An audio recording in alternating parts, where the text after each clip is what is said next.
Fala galerinha do xadrez, tudo beleza pessoal? Ó, temos uma partida aqui na 8ª rodada do Grand Chess 2019, de um total de 9 rodadas, a penúltima rodada, portanto, o Magnus Carlsen está liderando aí o torneio, está invicto e venceu aí a maioria das partidas, empatou algumas e agora ele está jogando de negras contra o Peter Svidler aqui. O Svidler é um jogador fortíssimo da Rússia e vai ser realmente uma partida incrível aqui no tabuleiro. Vamos dar uma olhada nisso. O Svidler abre aqui com E4, peão do rei. Temos C5, uma siciliana aí do Magnus Carlsen. E depois de cavalo F3, cavalo C6.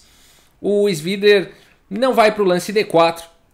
E prefere jogar uma fechada aqui com cavalo C3. E o Magnus Carlsen vai para uma escolha interessante aqui, né? Porque aqui vários lances são possíveis. Dá para você jogar com G6, dá para você jogar com D6, esses são os padrões. O Magnus Carlsen vai para uma siciliana antiga, aqui como se jogava antigamente, a fechada com E5. Muito legal essa escolha do Magnus Carlsen, dificilmente a gente vê isso hoje em dia. Bispo C4 pelo Svidler, bispo em E7, D3, D6 aqui pelo Magnus Carlsen. Cavalo volta para D2, esse cavalo vai fazer a manobra D2, F1, G3, F5. Então depois de cavalo em F6 aqui pelo Magnus Carlsen, cavalo em F1. Cavalo D7, cavalo D5, colocando o cavalo numa excelente praça central. Cavalo B6, atacando aqui o bispo e o cavalo. Cavalo toma em B6, A toma em B6. E agora o lance C3, segurando aqui a casa de D4, as casas de D4 e B4, para restringir um pouco aqui a atividade do cavalo do Carlsen. Hora de rocar, né? Roque aqui pelo Magnus Carlsen. Cavalo em E3, poderia ter ido para G3 também. E3 é uma casa um pouco mais ativa, né? Mais flexível aqui, apesar de tapar o bispo. Ele tem mais opções de casas centrais aí, né? Bispo G5, jogado aqui pelo Magnus Carlsen. E agora roque. O Peter Svidler também precisa dar roque aí o quanto antes e proteger o seu rei. E agora o Magnus Carlsen joga lá um xadrez bem clássico aqui com o rei H8, liberando aqui o peão da coluna F para jogar em F5. Muito interessante essa ideia do Magnus Carlsen, ele quer jogar em F5, quem sabe desviar esse peão central para poder no futuro jogar aqui com D5 e tampar aqui esse bispo de casas claras. Vamos ver. A3 foi jogado aqui pelo Svidler, F5 então imediatamente pelo Magnus Carlsen e depois de cavalo também F5, permitindo aqui a possibilidade da troca de bispos. Bispo também C1, torre também C1 e agora recuperando seu peão com bispo também F5 e também F5.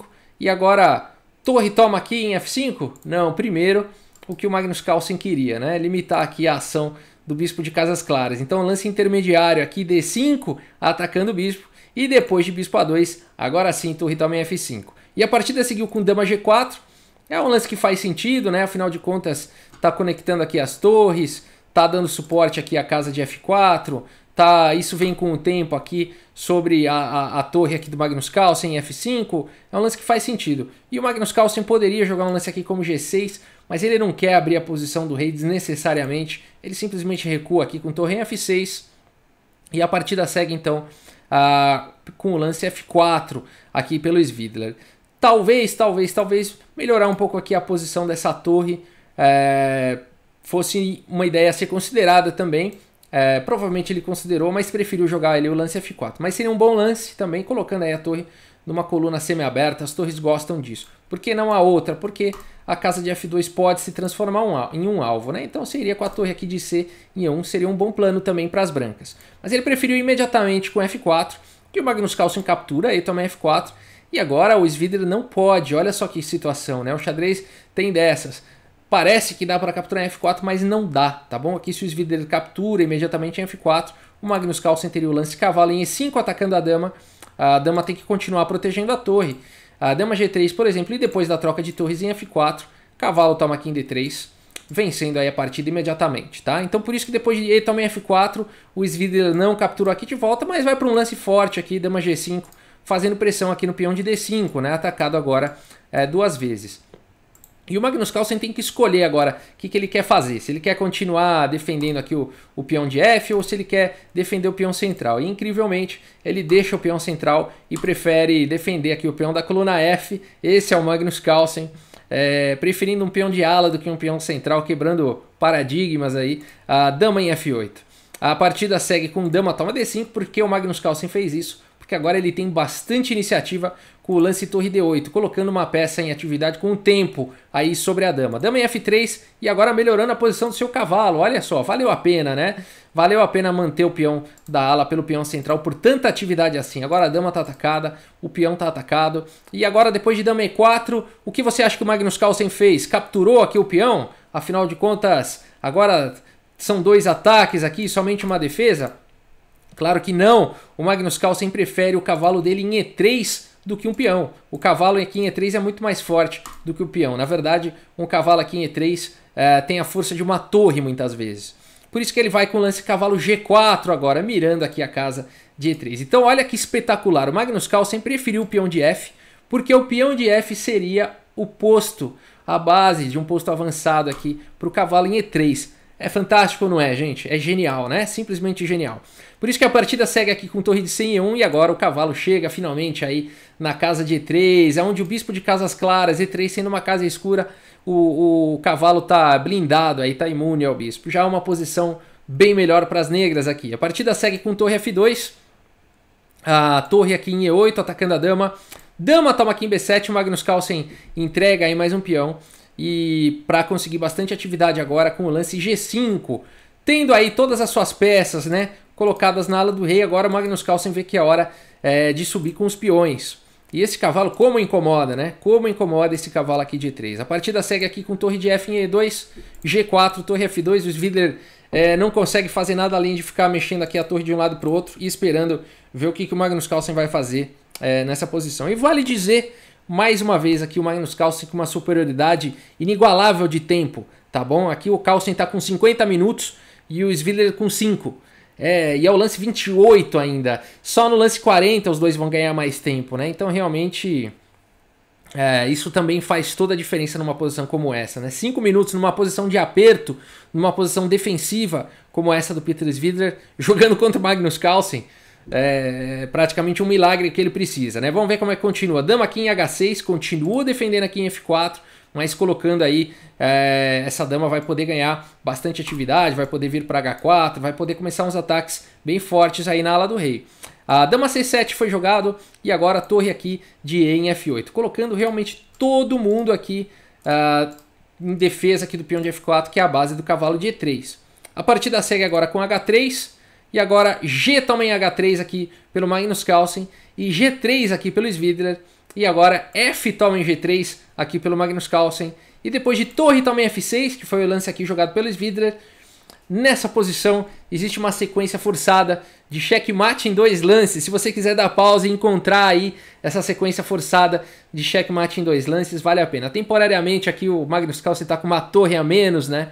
Ele não precisa nem perder aí. Poderia simplesmente capturar aqui, dama toma em F6, já ficaria já bem melhor. Tá caindo aqui o cavalo, na verdade não, né? Porque a dama e a torre aqui na mesma coluna teria ataque de checkmate aqui imediatamente, né? Se a torre saísse da primeira fileira. Então, poderia, tá? Capturar aqui ficaria melhor, já ganho para as pretas. Mas, se você tem mate em 2, você precisa dar, né? O objetivo do xadrez aí é o checkmate. Espero que você tenha encontrado aí a sequência, então, jogada pelo Magnus Carlsen, que começa com H2 cheque. E agora o rei, olha só, olha que cavalo forte, segurando as casas claras aqui em torno do rei. As casas escuras estão tomadas pelos peões. Só sobrou aqui o cantinho, né? O Peter Svidler jogou aqui rei em H1 e permitiu ao Magnus Carlsen jogar o lance. G2, checkmate. Uma bonita posição de checkmate, né? Os peões aqui dando checkmate. O peão de H protegido pela dama, o peão de G protegido pelo cavalo. E os 2 peões, então, tiveram o privilégio de poderem dar aí o checkmate no Peter Svidler. 33 lances, uma partida relativamente curta para os padrões aí de Magnus Carlsen, né? Que são partidas que costumam durar aí de 60 lances, 70, 80 para cima, né? Então, uma partida realmente curta aí, um ataque monstruoso aí do Magnus Carlsen, mas destaque ali para a decisão que o Magnus Carlsen teve de deixar o peão da coluna D aqui jogando o lance. Para mim, o lance de destaque da partida foi o lance dama F8, né? Deixando o peão central. Na maioria das vezes você faz de tudo para manter o seu peão central e ignora o peão da ala, mas aqui o Magnus Carlsen percebeu que esse peão seria um posto avançado aqui para o cavalo poder jogar no futuro aqui em E3, né?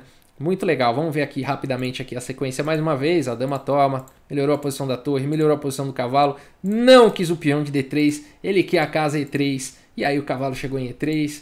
Agora os peões começam aí a avançar, né? Todas as peças aí a postos, 50 minutos contra 5, né? Realmente não deu mais, né? Muito ataque aqui, depois essa bonita sequência de mate em 2 aqui com os peões. Beleza, gente? Com isso, o Magnus Carlsen continua invicto, liderando aí o torneio ao final da 8ª rodada, e teremos apenas mais uma rodada aí do Grand Chess 2019. Magnus Carlsen muito forte, né? Esse ano ele ganhou o Tata Steel 2019, Tata Steel Masters 2019 invicto, ganhou o torneio, ganhou também o Gashimov Memorial invicto, venceu o torneio em primeiro lugar e agora tá fazendo muito bem aí no Grand Chess 2019, tá em primeiro lugar, falta uma rodada, vamos ver se ele vai ser campeão desse torneio também, tá imbatível o Magnus Carlsen esse ano, não sei o que ele anda comendo aí, e disse que depois não é que ele fica, ele joga essas partidas e sai cansadão, vai pro hotel, nada disso, ele vai jogar rugby, ele sai da partida, vai fazer outras coisas, vai correr, é incrível, é incrível a energia, a disposição aí do Magnus Carlsen. Pessoal, muito obrigado pela audiência, um grande abraço para todos vocês e até a próxima, pessoal, valeu!